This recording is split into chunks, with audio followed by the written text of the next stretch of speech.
اور آج کے دور میں جب 72-73 فرقے ایک شخص کو کھینچ رہے ہیں اور عام آدمی سمجھ نہیں پاتا کہ حق کہاں ہے.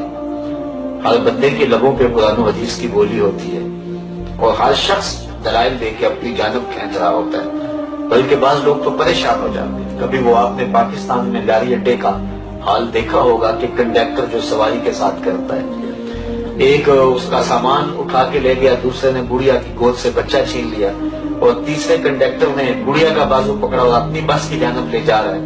تو سامان ایک بس کی جانب جا رہا ہے، بچہ دوسری بس کی جانب جا رہا ہے. تو وہ گڑیا غصے میں آ جاتی ہے، پائیا سا کتے بھی نہیں جانا. حالانکہ کہاں تو جانا ہوتا ہے، لیکن وہ کہتے ہیں ایسے کتے بھی نہیں جانا. تو کوئی ادھر بلا رہا ہے، کوئی ادھر بلا رہا ہے، کوئی ادھر بلا رہا ہے، تو بندہ پریشان ہو جاتا ہے جاؤں کدھر.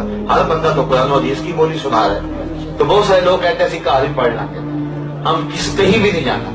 تو کیسے پتا چلے کہ حق کون ہے، سچ کہاں ہے؟ ہر بندہ کھینچ رہا ہے، قرآن و حدیث کی بولی بول رہا ہے. تو حضرت امام زین العابدین سے کسی سائل نے پوچھا، حضرت جب کثرت سے فرقے ہو جائیں گے تو حق کیسے پہچانیں گے؟ تو سنو امام زین العابدین نے کیا جواب دیا. فرمانے لگے جو اہل السنہ ہیں وہی اہل حق ہوں گے. سائل بڑا سیانا تھا، اس نے ایک سوال اور کیا. کہا حضرت اگر بہت سارے لوگ کسی ٹائٹل کے ساتھ موجود ہوں تو اصلی سنی کی پہچان کیا ہے؟ تو حضرت امام زین العابدین نے جو جواب دیا آپ کے سینے میں ٹھنڈ پڑ جائے گی. فرمانے لگے من علامات اہل السنہ کثرت الصلاۃ علی رسول اللہ. نشانی میں بتاتا ہوں، کثرت کے ساتھ حضور پہ درود پڑھنے والے.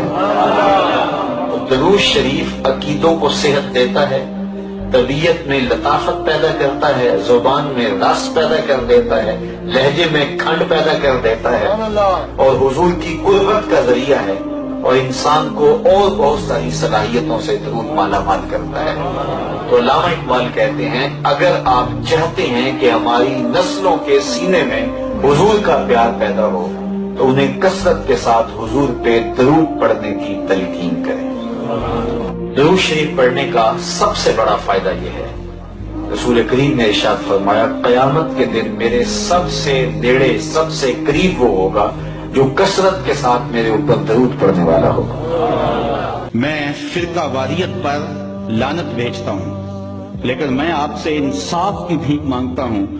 اگر یہ آپ اپنی اولاد کو یا کوئی کہے کہ نبی دیوار کے پیچھے نہیں جانتا تو مجھے بتاؤ کہ کیا اولاد آج نہیں تو کل پوچھے گی نہیں کہ آج جدید ٹیکنالوجی کے ذریعے سے پہاڑوں کی رگوں میں سونا کہاں پایا جاتا ہے یہ بھی دیکھا جا سکتا ہے، زمین کی تہوں میں تیل کہاں ہے یہ دیکھا جا سکتا ہے، اور نبی دیوار کے پیچھے بھی نہیں جانتا. سائنس آگے چلی گئی، نبی بہت پیچھے رہ گیا. تو نئی نسل کو بتائیں گے یہ کسی نے اندھیرے میں بیٹھ کے لکھا ہے. باقی رہی بات نبی کی، نبی تو نبی رہا، نبی کا غلام حضرت عمر رضی اللہ تعالیٰ عنہ منبر پہ جلوہ فراز ہوتا ہے اور دیوار نہیں، راستے میں کئی پہاڑ ہیں، 1 مہینے کی مسافت ہے، نہامت میں جنگ ہو رہی ہے. حضرت ساریہ پہاڑ چھوڑ کے آگے بڑھنے لگے، یہی سے آواز دیتے ہیں یا ساریہ الجبل، اے ساریہ پہاڑ نہیں چھوڑنا. یہ شان ہے خدمت گاروں کی، سرکار کا عالم کیا ہو. اگر اولاد کو یہ کہیں اور یہ سبق دیا جائے کہ نبی کسی چیز کا اختیار نہیں رکھتا تو مجھے بتائیے کہ کیا اولاد پوچھے گی نہیں؟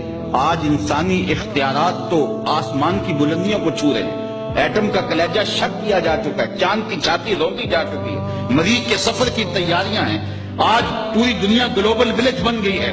آج جو ہے وہ پانیوں کو اور ہواؤں کو مسخر کر لیا گیا ہے اور نبی کسی چیز کا اختیار نہیں رکھتا.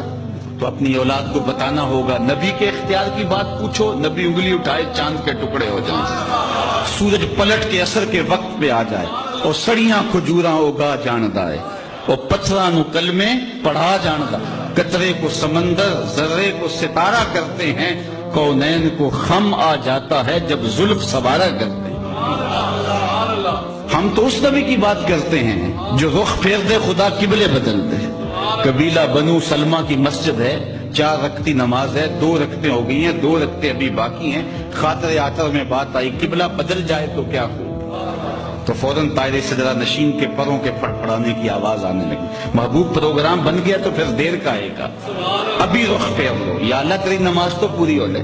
ہم نے نماز کا وقت بدلنا ہو تو ایک دن پہلے بتاتے ہیں، کل سے نماز ظہر اتنے بجے ہوگی، یہاں تو قبلہ بدلنا تھا، ایک نماز ہی پہلے بتا دیا جاتا، کہا نہیں محبوب ابھی رخ پھیر لے، یا اللہ تیری نماز تو پوری ہو لے، کہا میری نماز بعد میں پوری ہوگی، پہلے تیری مرضی پوری ہو۔